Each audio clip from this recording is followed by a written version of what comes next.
안녕하십니까? 소윤섭의 팟캐스트입니다. 오늘은 한국 사회에서 프리메이슨이 존재하는가를 주제로 이야기를 나눠보겠습니다. 프리메이슨에 대하여 잠깐 설명한다면 이렇습니다.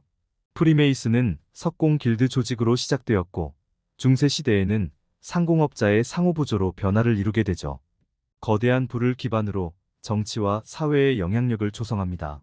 16, 17세기의 영국에서는 프리메이슨을 반대하는 운동으로 쇠퇴의 길을 걷기도 하죠.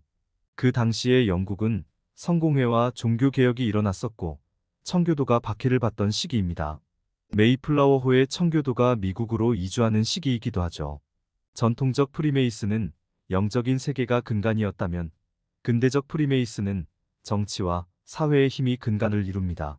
근대 프리메이슨은 세계동포주의에 의한 박해 사상과 회원 간의 우호 증진이 주요 활동이었고, 그 이면에는 세상에 도움이 되거나 사회에 영향을 주는 사람들의 네트워크가 주요 활동이었죠. 17, 18세기는 시민혁명이 발생하는 시기였습니다. 봉건제를 배격하고 사회 주도권을 새롭게 하려는 시민계급의 두각이 드세웠죠. 명예혁명, 독립혁명, 프랑스혁명에 프리메이슨은 참여하게 됩니다. 세계 최초의 사회주의 혁명이었던 러시아 혁명에도 참여하게 됩니다. 19세기 초 러시아 혁명이 성공하고 나서 프리메이슨은 숙청당하는 비운을 맞이하기도 하였죠. 하지만 시민혁명이든 사회주의 혁명이든 이념과 상관없는 프리메이슨은 건재한 모습을 가지고 있었습니다. 정치적 지도자와 엘리트로 이루어진 프리메이슨의 네트워크는 어디서든지 건재하였기 때문이죠. 사회 지도층에 자리 잡았던 프리메이슨의 네트워크는 사회적인 영향력이 여전히 그대로였으니까요. 다만 중산층 이하의 프리메이슨은 시대적 배경 속에서 사라지기도 하였습니다. 그런데 프리메이슨은 모두 똑같은 환경이었을까요? 피라미드식 구조로 등급을 구분해 놓은 상황을 말하는 것이 아니라 프리메이슨의 구성 환경이 세상 사회마다 똑같은 상황이었느냐는 것입니다.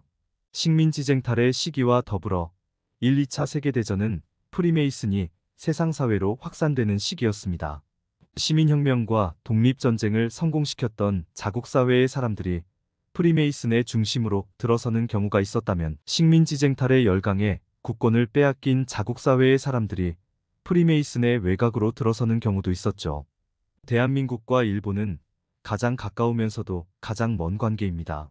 일제강점기의 역사를 해결하지 못한 국민 간의 교류는 신뢰 속에서 지속되지 못하고 있습니다.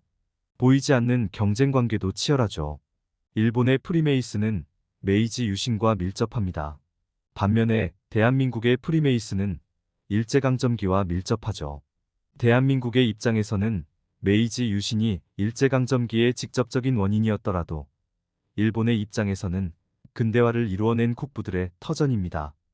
태평양 전쟁의 A급 전범에는 그 국부들의 큰 영향력이 존재합니다. 막부체제를 천황 중심의 근대화 국가로 바꿔놓았다면 그들은 사리사욕과 공사부별은 아니었을 것입니다. 대한민국의 국부들인 독립운동가도 사리사욕과 공사부별이 아니었기 때문에 일본의 국부들도 마찬가지였다고 생각합니다. 식민지쟁탈의 피해국이면서 가해국이었던 일본은 대한민국의 입장과는 전혀 다른 면을 가지고 있기도 하죠. 오늘날 프리메이슨은 세계 곳곳에서 존재하지만 앞에서 언급한 것처럼 두 가지의 유형으로 구분하는 시간을 가져봅니다. 자국사회의 프리메이슨이 시민혁명이든 독립혁명이든 근대화이든 주도적으로 참여하여 성공한 경우와 그렇지 못한 경우로 나눠보도록 하죠. 시민혁명과 독립혁명의 주체로서 자국사회의 기반을 이루었던 상황과 그렇지 못한 상황으로 말합니다. 식민지쟁탈의 피해국이 독립을 하였든 광복을 하였든 국부인 독립운동가들이 자국사회를 이끌어가는 것이 어려웠다면, 그렇지 못한 경우에 프리메이슨은 형성 과정부터 다를 수 있습니다. 고종의 7째 아들인 영친왕은 프리메이슨이었습니다. 영친왕은 이토 히로부미가 후견인이었습니다. 이토 히로부미는 메이지 유신의 문화생이었고 영친왕은 국권을 잃은 대한제국의 왕족이었죠. 갑신정변의 주역들도 프리메이슨 한양로지의 초대 회원이었습니다. 당시에는 정동구락부라는 모임으로 활동하였는데 민영환, 윤치호, 이상재, 서재필, 이완용 등이 속해 있었습니다. 이토 히로부미도 프리메이슨으로 전해져 오고 있습니다. 프리메이슨은 각국의 사회마다 영향력을 줄 수 있는 사람들의 친목단체의 모습이 외부적이었다면 정치와 사회를 이끌어가는 모습은 내부적이었죠. 지구촌의 모든 사회를 프리메이슨의 회원들이 주도한다고 말하는 것은 아닙니다. 서방에는 유럽과 미국의 권력 엘리트들이 모이는 빌드버그 비밀회의가 있어요. 모이는 상황은 공개되어 있더라도 회의 내용은 철저하게 비밀에 붙이는 빌드버그 회의입니다. 세상사를 논한다는 상황만 추측하고 있죠. 프리메이슨에 관한 음모론은 빌드버그 비밀회의에 참석하는 유럽과 미국의 왕족, 국가수반, 귀족, 정치가, 금융인사 등 거물들을 색안경으로 보죠. 프리메이슨이라고 하든지 일루미나티라고 하든지 빌드버그 회의에 참석하는 사람들에게 의혹을 가지고 있어요. 그 원인을 찾아 거슬러 올라가다 보면 유럽과 미국의 사회 지도층의 사람들 중에서는 프리메이슨이 있었다는 사실에 있습니다. 물론 이 또한 사회 지도층의 모든 사람들이 프리메이슨이라는 것은 아닙니다. 유럽과 미국의 사회 지도층의 프리메이슨은 소수였지만 그들이 워낙 유명하였고 왕족과 국가 수반, 국정 운영자였기 때문에 모든 사회 지도층을 비슷하게 바라보고 있는 거죠. 사람들은 프리메이슨의 손동작에 관심이 많습니다. 가슴과 배의 중간 부분의 옷 속에 한 손을 넣는 사회 지도층의 모습입니다. 처칠, 나폴레옹, 루즈벨트, 레닌, 마르크스, 스탈린 등 수많은 유명인사들은 똑같은 모습을 보여주었죠.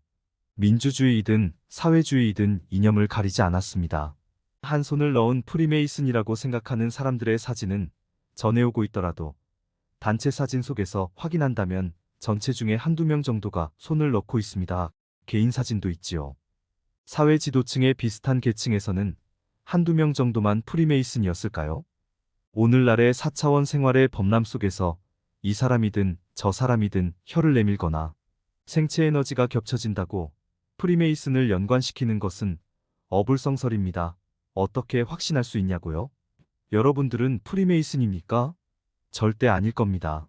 사이비 종교단체의 4차원 생활에 영향을 받고 있다면 몰라도 프리메이슨은 절대 아니죠. 전혀 관계가 없다는 증거를 또 하나 제시하라고 한다면 프리메이슨은 공개된 상황으로 회원을 정합니다. 사회적으로는 비밀스럽다고 하더라도 회원과는 점조직이 아니고 서로 공개적이지요. 프리메이슨은 초월적인 존재에 대한 믿음을 요구합니다. 영적인 세계를 중시하기 때문입니다. 어떠한 종류의 믿음이든 상관은 없어요. 하지만 사이비 종교단체의 믿음은 아닐 것입니다. 중세시대의 카톨릭은 금전이나 재물을 바친 사람들에게 면죄부를 발행할 정도로 부패하였습니다.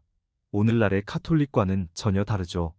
종교개혁도 국교의 부패로 인하여 발생한 것입니다. 프리메이슨은 종교개혁의 주축인 신교였습니다. 중세시대의 카톨릭은 프리메이슨을 이단으로 단죄하였고 그로 인한 프리메이슨도 카톨릭을 거부하게 된 것이죠. 그렇다고 제가 말하는 사이비 종교단체를 카톨릭으로 생각하는 것은 아닐 것입니다. 요즘은 사이비 종교단체가 이간질을 하도 많이 하고 있어서 헛걱정을 하게 되네요. 광고 듣고 2부에서 다시 뵙겠습니다. 뭐라고요? 구독자가 없어서 광고도 없다고요. 어쨌든 2부에서는 한국 사회의 프리메이슨은 어떻게 변하였을까로 이야기를 나눠보겠습니다.